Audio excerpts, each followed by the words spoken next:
ආයුබෝවන් අද අපි කරන්න යන්නේ රැපරවුන්ඩ් සායකට හරියට ඉනපටිය අල්ලාගන්නේ කොහොමද කියලා අද මේ වීඩියෝ එකකින් බලමු. දැන් මේ රැපරවුන්ඩ් සායේ ඔයගොල්ලන්ට පේනවා ඇති මෙතන මේ රැපරවුන්ඩ් සායට මම රැලි පටියකුත් අල්ලලා තියෙනවා. ඒ රැලි පටියත් සමග අපි බලමු ඉනපටිය. අද කතා කරන්නේ මේ රැපරවුන්ඩ් සායට හරියට නිවැරදි ආකාරයට ඉනපටිය අල්ලන්නේ කොහොමද කියලා තමයි අද බලන්නේ. එතකොට දැන් මේ සායේ ඉනවටය වෙන්නේ අඟල් 36ක්. එතකොට මේ එකට අල්ලන මේ පටිය ගන්නේ කොහොමද කියලා තමයි මම දැන් විස්තර කරන්නේ. එතකොට මේ සායේ ඉනවටය 36යි 36 දෙකෙන් වැඩි කළාම අඟල් 72ක් එනවා. එතකොට මේ සායට ඉන වටේට මේ පටිය යනවා. හරි? එතකොට ඒ වෙනුවෙන් අපි අඟල් 20ක් අරගෙන ඒ 20 දෙකෙන් වැඩි කරලා ඒ ප්‍රමාණයත් අර අඟල් 72ට එකතු කරන්න ඕන. එතකොට 36 වැඩි කිරීම 72යි එකතු කිරීම අඟල් 20 වැඩි කරන්න ඕන දෙකෙන්. එතකොට එතන එනවා 40ක්. 40 එකතු කිරීම 72 අඟල් 112ක දිග පටියක් මෙතන අරගෙන තියෙනවා. එතකොට මෙතන පළල මේකේ ඉනපටියේ පළල වෙන්නේ අඟල් 3යි.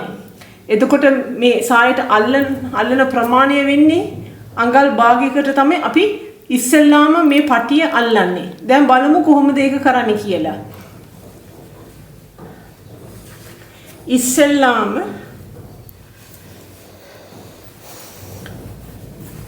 අඟල් 20ක් ලකුණු කරලා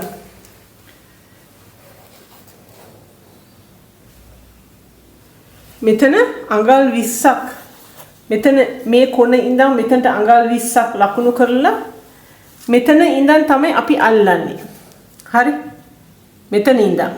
ඒතකොට මෙතන ඉඳන් අපි ඇල්පෙනිති මේ මුළු සායටම මේ ඉනපටිය ඇල්පෙනිති දාලා කටු ගහමු. හරි? ඊට පස්සේ බලන්න පුළුවන් කොහොමද මේක මහන්නේ කියලා. එතකොට මේ තමයි හරි පැත්ත, සායේ හරි නිවැරදි පැත්ත.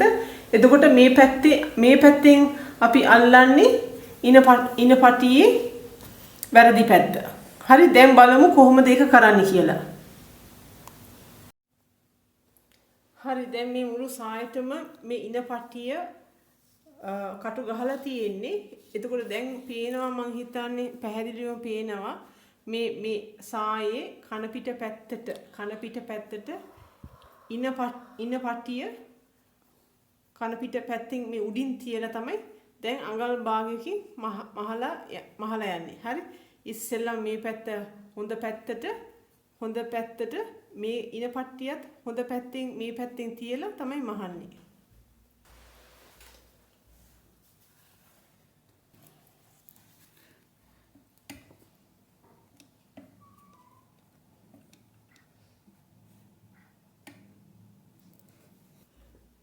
දැන් මෙතනින් මේ පේන විදිහට මේ අඟල් භාගයක් තියාගෙන මෙහොම පාරක් දාන්න.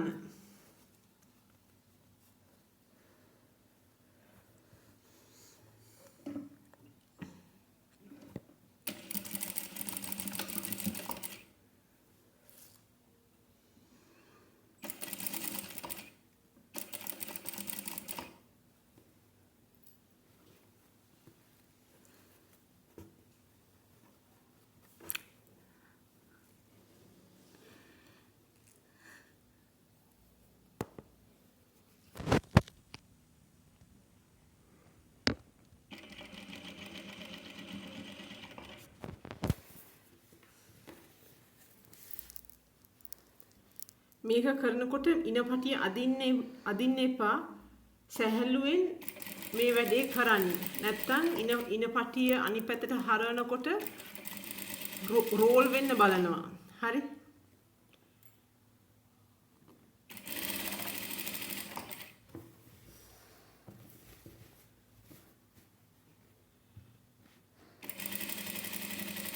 ඒකයි ඉස්සෙල්ලාම අපි පටිය තියලා හරියට කටු ටික ගහන්නේ ඒක ඒ දෝෂය වළක්වන්න තමයි අපි ඒක හරියට ඉස්සලම කරලා ඉන්නේ.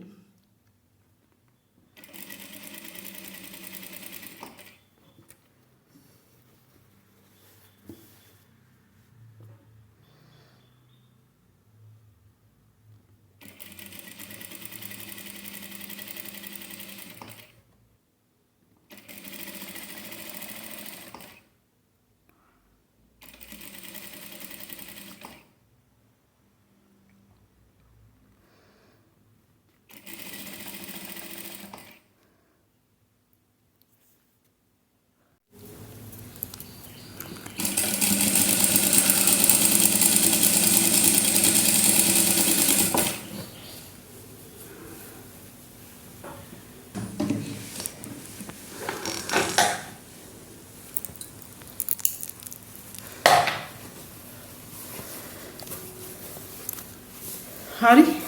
දැන් මහලා තියෙන එක දැන් අපි මෙතනින් මෙහෙම අඟල් භාගයට නවලා මේ පැත්තෙන් අපි මහන ආකාරය බලමු. හරි. එතකොට ඉනපටිය ප්‍රමාණය වෙන්නේ කොච්චරක්ද? අඟල් 1යි. දැන් අපි මෙතන තියෙනවනේ මේ පටිය මෙහෙම නිකන් තියෙන්නේ මේ මෙතන තියෙන පටිය. දැන් මෙතන අපි මේ හරියට අල්ලගත්තනේ මෙතන මේ සායේ ඉනට ඊට පස්සේ මෙතන පටිය මෙහෙම නිකන් තියෙන එක අපි බලමු මේක හරියට ඉවර කරගන්නේ කොහොමද කියලා. එතකොට මේක දැන් මේ අඟල් 3කට තියෙන මේ පටිය ඊට පස්සේ අපි දෙකට නවා ගන්න. දෙකට නවාගෙන මම මෙතන ලකුණු කරලා තියෙනවා අඟල් භාගයක්. හරි. මේ පැත්තෙත් ලකුණු කරලා තියෙනවා අඟල් භාගයක්. හරි. එතකොට මොකද්ද අපි කරන්නේ? මෙහෙම දෙකට නවාගෙන ඊට පස්සේ නැවතත් මේක හරියට එතන මේ ලකුණු කරලා තියෙන ඒ තැනින් මෙහෙම අඟල් භාගයට නවලා මේ පැත්තෙනුත් අඟල් භාගයට නවන්න ඕන. හරි. නවලා ඊට පස්සේ මම හිතන්නේ හොඳට පේනවා කියලා මම මොකද කියන්නේ කියලා. ඊට පස්සේ දැන් මෙතනින් අඟල් භාගයක් මේ පැත්තෙන් නවලා මේ පැත්තෙනුත් අඟල් භාගයක් නවලා ඊට පස්සේ මෙතනින් අඟල් භාගයක මැහුමක් අපි දාගමු.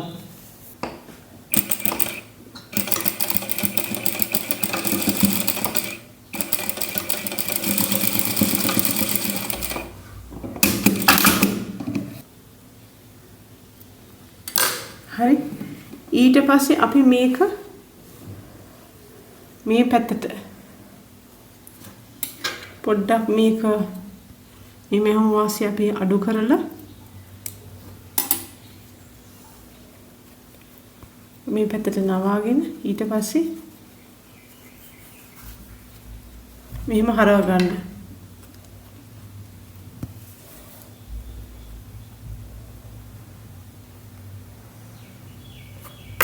දැන් හරිනේ. දැන් මේ විදිහටම අනිත් පැත්තත් සම්පූර්ණ කරන්න. සම්පූර්ණ කරලා ඊට පස්සේ දැන් මේ පේන විදිහට මේ පැත්තෙන් මම නම් ලකුණු කරලා තියෙනවා. ඒ විදිහට ලකුණු කරලා මේ පැත්තයි මෙහෙම තියලා කෙලින් මෙහෙම මැස්මක් දාගන්න. මම ඒක පෙන්නන්න ඉස්සෙල්ලා මම කරන්නේ මේක අයන් කරලා එනවා. ඊට පස්සේ බලමු.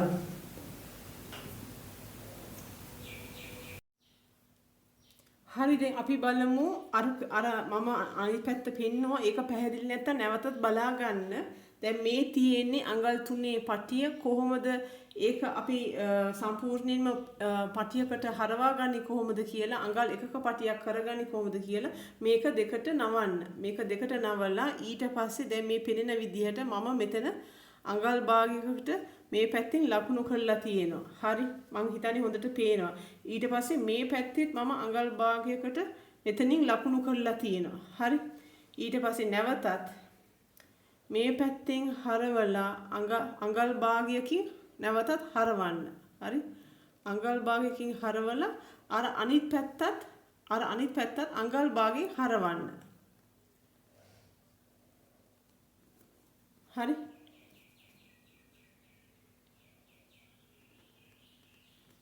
එතකොට මේ පැත්තත් අඟල් භාගයකින් හැරිලා මේ පැත්තත් අඟල් භාගයකින් හැරිලා. ඊට පස්සේ මෙතනින් කෙලින් මැහුමක් දාගන්න අඟල් භාගයක මැහුම් වාසයක් තියලා මහ ගන්න. දැන් බලන්න ඒ කරන්නේ කොහොමද කියලා.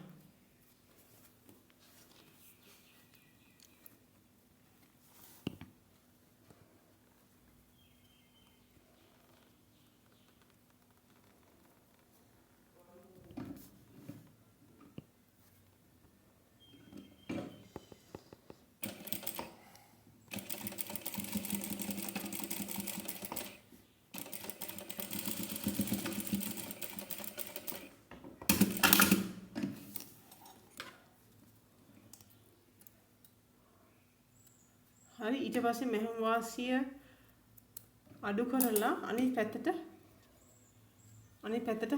හරවා ගන්න. මේක එක පැත්තකට දාන්න, එක පැත්තකට නවලා හරියට අනිත් පැත්තට හරවා ගන්න.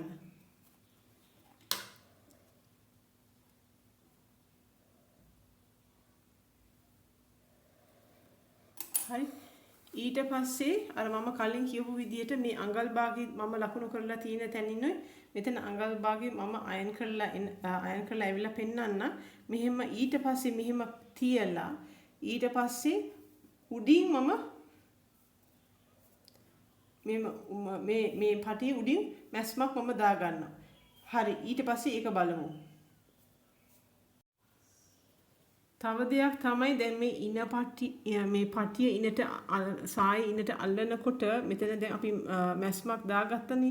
එතනින් තව මේ මම හිතන්නේ පෙනෙන විදිහට මම හිතන්නේ හොඳට පේනවා කියලා මම මේ පෙන්වන දේ මෙහෙම අඟල් 8න් එකක දුරක් තියාගෙන නැවතත් මැස්මක් දාගන්න. එතකොට මේකේ නිමාව තව ගොඩක් මේ ඉන පටියේ හොඳ නිමාවක් එනවා. හරි ඒ හින්දා තව 8න් එකක ප්‍රමාණයක් මේ පෙනෙන විදිහට නැවතත් උඩින් මැස්මක් දාගන්න. හරි මේක හොඳට ඇදලා මැස්ම දාගන්න. එතකොට හරි දැන් මෙතනින් අර මැස්ම දානකොට මේක මෙතනින් හොඳට පොඩ්ඩක් ගොඩාක් තද කරන්න අවශ්‍ය නැහැ. ලාවට පොඩ්ඩක් තද මේ දෙපැත්තෙන් තද කරලා අල්ලලා මේ මැහුම ගහ ගන්න. හරි එතකොට නිමාවක් හොඳ නිමාවක් එන නිසා තමයි එහෙම කියන්නේ එහෙම කරන්න කියලා.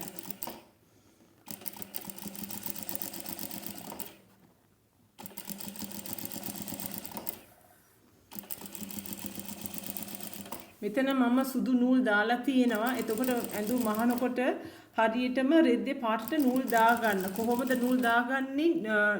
තියෙන නූල දාගන්න එපා. අනිවාර්යයෙන්ම ඒ රෙදි කෑල්ලේ කොටසක් කපාගෙන ගිහිල්ලා ඔය නූල් තියෙන තැන් වලට දීලා හරි පාට තෝරගන්න. ඒකෙන් තමයි ඔයාට මේ හොඳ උසස් නිමාවකින් යුතු ඇඳුමක් මහගන්න පුළුවන් වෙන්නේ.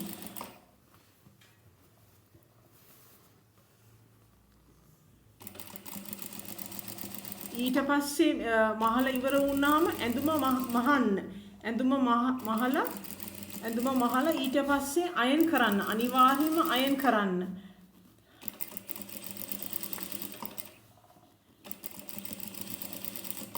ඕවර්ලොක් කරනකොට හරි නූල් ඒ පාට් ටික දාගන්න. දැන් මම නම් දාලා තියෙන්නේ සුදු.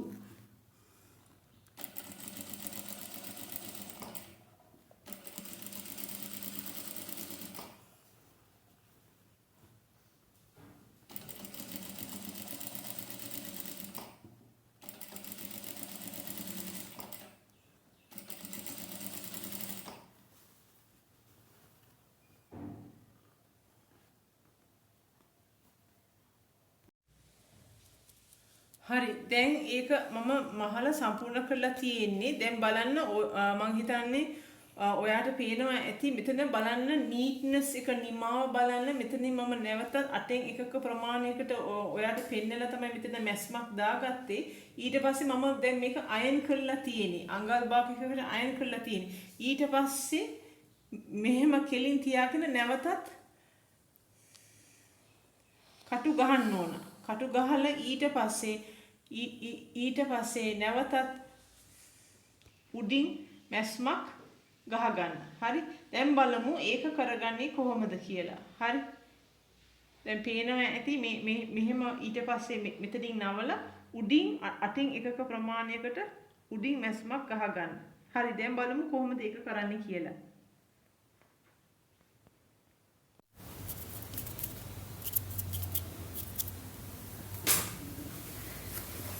දැන් අපි බලමු ඒ ඉන පටිය දැන් ඒ ඉන පටිය කොහොමද මහගන්නේ කියලා. හරි. දැන් මේ නූල් තියෙනකොට ඒ වෙලාවෙම ඒ නූල් කපලා ඒක සම්පූර්ණයෙන්ම නිමාව එතන ඉවර කරන්න. පස්සේ කරන්න තියන්න එපා. මොකද අපිට සමහර වෙලාවට මතක වෙයි, සමහර වෙලාවට අමතකත් වෙන්න පුළුවන් හින්දා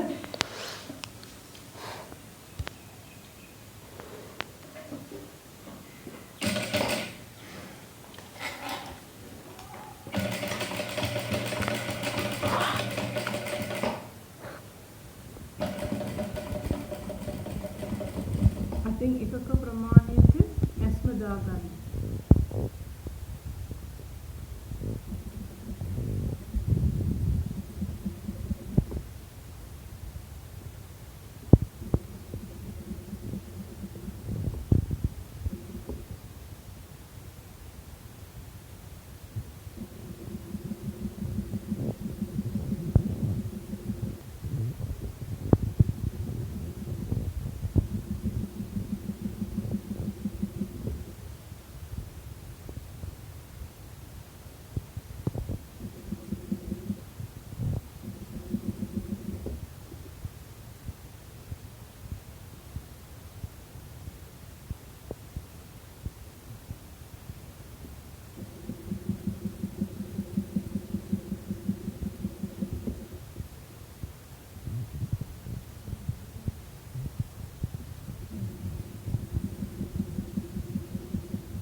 හරි. දැන් මේ තියෙන්නේ අර සායට අපි අල්ලලා තියෙන ඉනපටිය තමයි සාය එන්නේ. හරි.